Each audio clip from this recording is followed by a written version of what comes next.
Hello students, मैं रणवीर स्वामी chemistry lecturer संस्कार science academy से आपका ऑनलाइन क्लास में स्वागत करता हूँ। लास्ट वीडियो में हमने एकाणुक नाभिक स्नेही प्रतिस्थापन अभिक्रिया पढ़ी थी। आज हम उससे आगे पढ़ते हैं द्विअणुक नाभिक स्नेही प्रतिस्थापन अभिक्रिया। देखिए, द्विअणुक नाभिक स्नेही प्रतिस्थापन अभिक्रिया। प्रतिस्थापन अभिक्रिया SN2 शॉर्ट फॉर्म इसको लिखते हैं। यह SN2 जो क्रिया है अध्रुवीय माध्यम में एक ही पद में पूर्ण होती है। SN1 क्रिया ध्रुवीय माध्यम में दो पदों में पूर्ण होती है, तो SN2 क्रिया अध्रुवीय माध्यम में एक ही पद में पूर्ण होती है। यह एल्किल हैलाइड के रूप में यहां हम मेथिल क्लोराइड लेता हूं मैं CH3Cl। अब इस CH3Cl के हैलोजन परमाणु का प्रतिस्थापन किसी प्रबल नाभिक स्नेही द्वारा होगा। वो प्रबल नाभिक स्नेही जो है वो मैं कास्टिक सोडा या कास्टिक पोटास विलयन से प्राप्त हाइड्रोक्साइड आयन के रूप में लेता हूं, जैसे हाइड्रोक्साइड आयन OH-। अब ये OH- किस से जुड़ना चाहता है? जिससे हैलोजन जुड़ा हुआ है उस कार्बन से, क्योंकि हैलोजन है वो डेल्टा नेगेटिव है और कार्बन है ये डेल्टा पॉजिटिव है। तो जो डेल्टा पॉजिटिव है उससे ये OH नेगेटिव जुड़ना चाहता है। तो इसके पीछे हम देख रहे हैं कि 3 हाइड्रोजन परमाणु अटैच हैं। ये हाइड्रोजन परमाणु छोटे आकार के हैं और ये कोई त्रिविम बाधा उत्पन्न नहीं करते हैं, तो यह आसानी से हाइड्रोक्साइड आयन इस कार्बन तक पहुंच जाता है। तो जब ये आक्रमण इस प्रकार से करता है तो क्लोरीन का इस कार्बन से हटना और आक्रमणकारी नाभिक स्नेही का इस कार्बन पर जुड़ना, ये दोनों काम एक साथ होते हैं। जैसे आप यहां देखेंगे कि यह हाइड्रोक्साइड आयन इस कार्बन से जुड़ने लगता है, जुड़ा नहीं है, मतलब अट्रैक्शन शुरू होता है, और ये 3 हाइड्रोजन परमाणु ऑलरेडी इससे जुड़े हुए हैं। जिस समय हाइड्रोक्साइड आयन इस कार्बन से जुड़ने लगता है उसी समय यह हैलोजन यानी क्लोरीन परमाणु इससे हटने लगता है। तो दोनों को मैंने डॉटेड डॉटेड दिखाया है। अब ये जो अवस्था है ये अस्थायी अवस्था है, क्योंकि इसमें ये एक कार्बन परमाणु अन्य 5 परमाणुओं से जुड़ा हुआ है। 5 में 3 हाइड्रोजन, एक हाइड्रोक्सिल समूह और एक हैलोजन। यह अत्यधिक अस्थायी अवस्था है, इसको संक्रमण अवस्था कहा जाता है। यह संक्रमण अवस्था है, अस्थायी अवस्था है। लास्ट एंड फाइनल क्या होगा इसमें कि हैलोजन ये बॉन्ड के दोनों इलेक्ट्रॉन लेकर के यहां से हट जाएगा Cl नेगेटिव आयन के रूप में, और जैसे ही Cl बॉन्ड के दोनों इलेक्ट्रॉन लेकर के Cl नेगेटिव आयन के रूप में निकलेगा उसी समय ये बॉन्ड कंप्लीट हो जाएगा और जो प्रोडक्ट है वो ये बन जाएगा CH3OH मेथिल एल्कोहल। इसमें आप क्या देखोगे कि जो अभिकारक था उस अभिकारक में जो 3 हाइड्रोजन परमाणु हैं ये मेरी तरफ यानी इस साइड में हैं, और जैसे ही ये प्रोडक्ट बना है, उत्पाद बना है, तो उसमें वो हाइड्रोजन परमाणु पलट गए हैं, दूसरी साइड में चले गए हैं, यानी जिस साइड से हैलोजन हटा है ना उस साइड में पलट गए हैं। तो यह घटना ठीक वैसे ही है जैसे बारिश में छाता लेके जाते हैं और कभी तेज हवा का झोंका आया और वो छाते को उल्टा दे, तो ये छाता उलटने की जो घटना है इसको बोला जाता है प्रतिलोमन। क्या बोला जाता है? प्रतिलोमन। तो ये प्रतिलोमन के साथ संपन्न होने वाली क्रिया है, यानी इसमें विन्यास का प्रतिलोमन होता है। अब हम इसमें एक चीज और देखें कि ये क्रिया एक ही पद में पूर्ण होती है, यहां से लेकर वहां तक एक ही पद है। इस पद में 2 अभिकारक यूज हो रहे हैं, एक एल्किल हैलाइड, दूसरा नाभिक स्नेही। जो एल्किल हैलाइड और नाभिक स्नेही दोनों एक ही पद में यूज हो रहे हैं, तो इन दोनों की सांद्रताओं पर अभिक्रिया का वेग निर्भर करता है। अर्थात अगर हम एल्किल हैलाइड की सांद्रता को घटाते या बढ़ाते हैं तो भी अभिक्रिया का वेग घटेगा और बढ़ेगा। इसी प्रकार नाभिक स्नेही की सांद्रता में अगर हम परिवर्तन करते हैं OH माइनस की सांद्रता में, तो भी अभिक्रिया का वेग परिवर्तित होगा। अर्थात SN2 क्रिया नाभिक स्नेही और एल्किल हैलाइड दोनों की सांद्रताओं पर निर्भर करती है। अतः इसकी कोटि 2 होती है, इसीलिए इसे द्विअणुक नाभिक स्नेही प्रतिस्थापन अभिक्रिया कहा जाता है। अब इस क्रिया में हम ये जो मेथिल हैलाइड हमने लिया है, इसके स्थान पर कोई दूसरा 1 डिग्री आरक्स का एग्जांपल लें हम, तो ये क्रिया किस प्रकार से होगी ये हमें देखना है। तो देखिए, अगर 1 डिग्री आरक्स लें,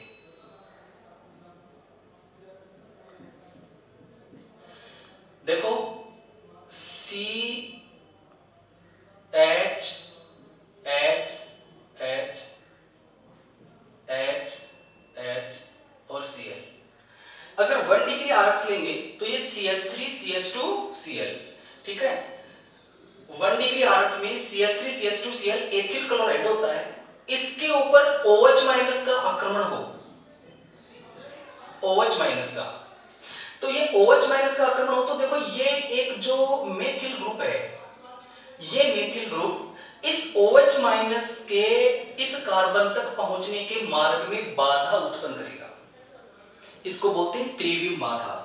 तो ये हाइड्रोक्साइड आयन जब इस कार्बन पर अटैक करेगा तो उसके मार्ग में ये मेथिल ग्रुप बाधा उत्पन्न करेगा। लेकिन जस्ट ऊपर वाली क्रिया में हमने देखा कि तीनों हाइड्रोजन परमाणु थे जो छोटे आकार के थे, तो यहां पर यह आक्रमण आसानी से हो रहा था। तो हम दोनों की अगर तुलना करें तो कौन सी क्रिया आसानी से होगी, ये वाली, यानी मेथिल समूह से जुड़ा हुआ हाइड्रोजन अगर हम लेते हैं और उसकी SN2 क्रिया करवाते हैं तो वह आसानी से होती है, फास्ट होती है।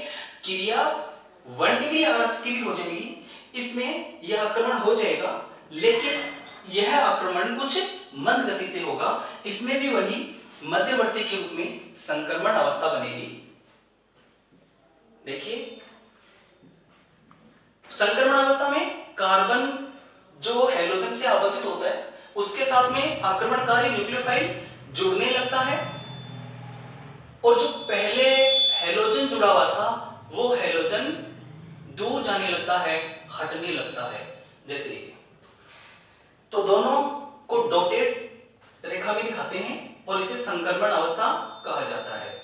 यह अस्थायी है और लास्ट एंड फाइनल क्या होना है कि ये दोनों इलेक्ट्रॉन ये क्लोरीन परमाणु लेकर के Cl नेगेटिव के रूप में यहां से रिमूव हो जाएगा, हट जाएगा। और देखिए जैसे ये हटेगा तो ये हाइड्रोजन और ये मेथिल ग्रुप तीनों पलट जाएंगे,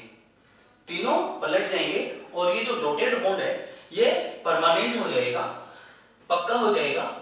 ये लो CH3 H and H, इस प्रकार से उत्पाद बन गया। अब हमारे दिमाग में क्या आ रहा कि सर ये तो आपने 1 डिग्री आरक्स लिया था, अगर हम 2 डिग्री आरक्स ले लें तो क्या होगा, यानी सेकेंडरी एल्किल हैलाइड और उसके ऊपर इस नाभिक स्नेही का आक्रमण दिखाएं तो वो किस प्रकार से होगा। तो एक बार 2 डिग्री आरक्स का एग्जांपल आप देखिए, OH माइनस नाभिक स्नेही CH H CH H,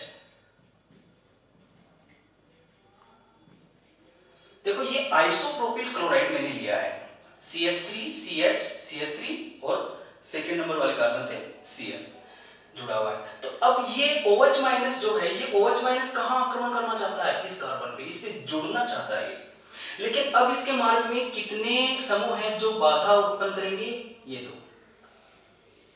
तो इस क्रिया में और इस क्रिया में हमने ये देखा कि यहां जो त्रिविम बाधा है वो और भी ज्यादा है। मतलब अगर SN2 क्रिया का ऑर्डर हम देखना चाहें तो सबसे फास्ट जो सुपर 1 डिग्री वाले यौगिक हैं, मेथिल समूह वाले, वो सबसे फास्ट क्रिया देंगे SN2, उसके बाद में 1 डिग्री आरक्स, उसके बाद में 2 डिग्री आरक्स, और जो 3 डिग्री आरक्स होगा, आप जानते हैं 3 डिग्री आरक्स में तो ये त्रिविम बाधा और ज्यादा बढ़ जाएगी।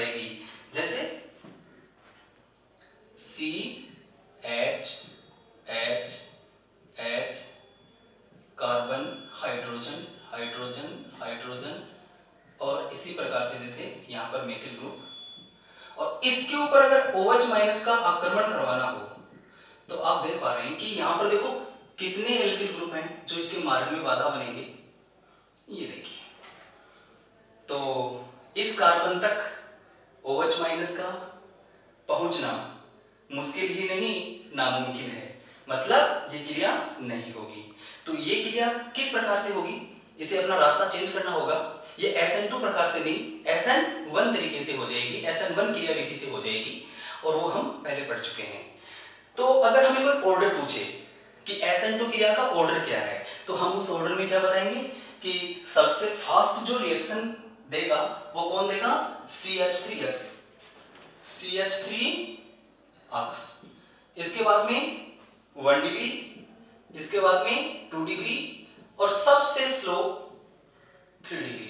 तो ये SN2 क्रिया का क्रम है एल्किल हैलाइडों का। अब इस क्रम पर आधारित कुछ प्रश्न हमें बोर्ड एग्जाम में पूछे जा सकते हैं, तो कैसे होंगे वो प्रश्न, ये हमें देखना है। देखिए, अगर हमें 3-4 यौगिकों के बारे में पूछा जाए कि इनमें SN2 क्रिया का ऑर्डर क्या होगा, तो हमें सबसे पहले उनकी डिग्री देखनी है कि वो कौन से हैं। जैसे CH3, CH2, CH2, CH2, Cl, एक तो ये है। दूसरा देखिए CH3, CH2, CH, CH3। तीसरा देखिए ये CH3, C, CH3, CH3, Cl। जैसे 3 कंपाउंड हमें दिए हुए हैं, और इन तीनों के बारे में हमसे पूछा जाता है कि इनकी क्रियाशीलता का क्रम क्या होगा SN2 क्रिया के प्रति। तो हम सबसे पहले ध्यान दें कि ये कौन से एल्किल हैलाइड हैं। तो ये जो हैलोजन जुड़ा हुआ है इस कार्बन से, ये कार्बन कितना डिग्री है, 1 डिग्री, तो ये 1 डिग्री RX का एग्जांपल है। इसमें देखिए हैलोजन, ये क्लोरीन इस कार्बन से जुड़ा हुआ है, ये कार्बन कितना डिग्री है, 2 से जुड़ा हुआ है, इसलिए 2 डिग्री, तो ये 2 डिग्री RX का एग्जांपल है। इसमें हैलोजन ये रहा इस कार्बन से जुड़ा हुआ, अब ये कार्बन कितने कार्बन से जुड़ा हुआ है, 3 से, इसलिए 3 डिग्री RX का एग्जांपल है। अब इन तीनों में हमसे सवाल पूछा गया है कि रिएक्टिविटी ऑर्डर क्या होगा, क्रियाशीलता का क्रम क्या होगा SN2 क्रिया के प्रति। तो हम जानते हैं कि SN2 क्रिया सबसे फास्ट 1, 2 और 3 डिग्री में कौन देता है, 1 डिग्री। तो पहला जो कंपाउंड है ये सबसे फास्ट SN2 क्रिया करेगा। तो हम इसका जो आंसर देंगे वो क्या देंगे, सबसे फास्ट 1, उसके बाद में सेकेंड, और सबसे स्लो कौन देगा, 3rd। बट अगर एग्जाम्पल चेंज हो जाए, ऐसा नहीं आए, अगर ये एग्जाम्पल इस रूप में आया होता, जैसे यहां पर है आयोडीन, सेकंड है फ्लोरीन, 3rd है ब्रोमीन, और 4th है ये यहां पे क्लोरीन। आप क्या देख रहे हैं कि सारे ही 2 डिग्री हैं, ये भी 2 डिग्री, ये भी 2 डिग्री, ये भी 2 डिग्री, ये भी 2 डिग्री, ठीक है ना। ये सेकेंडरी ब्यूटिल आयोडाइड है, ये सेकेंडरी ब्यूटिल ब्रोमाइड है, ये सेकेंडरी ब्यूटिल क्लोराइड है, सेकेंडरी ब्यूटिल फ्लोराइड है।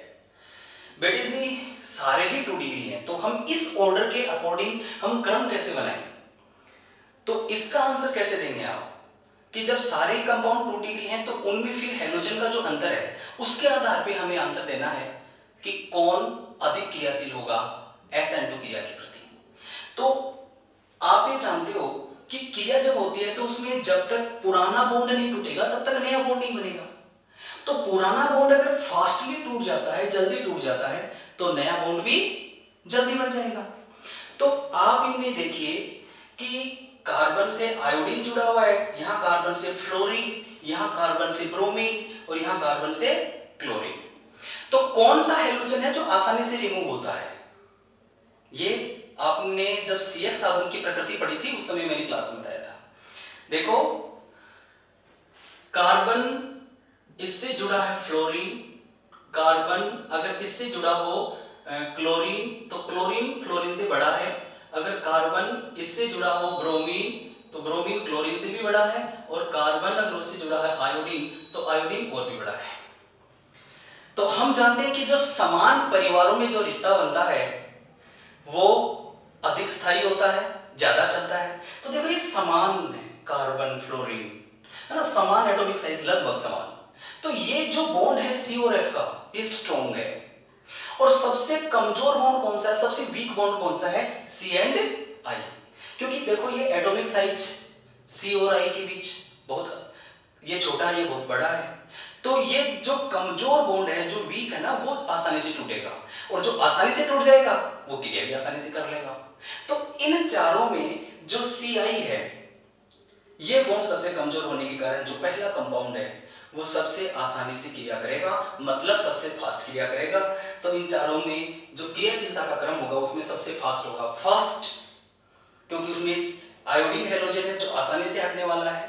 और उसका रीजन क्या है कि एटॉमिक साइज में इनमें बहुत अंतर है और ये आसानी से हटने वाला है। उसके बाद में नंबर 3 पे जो ब्रोमीन है, ये वाला, इसके बाद में नंबर 4 और इसके बाद में नंबर 2।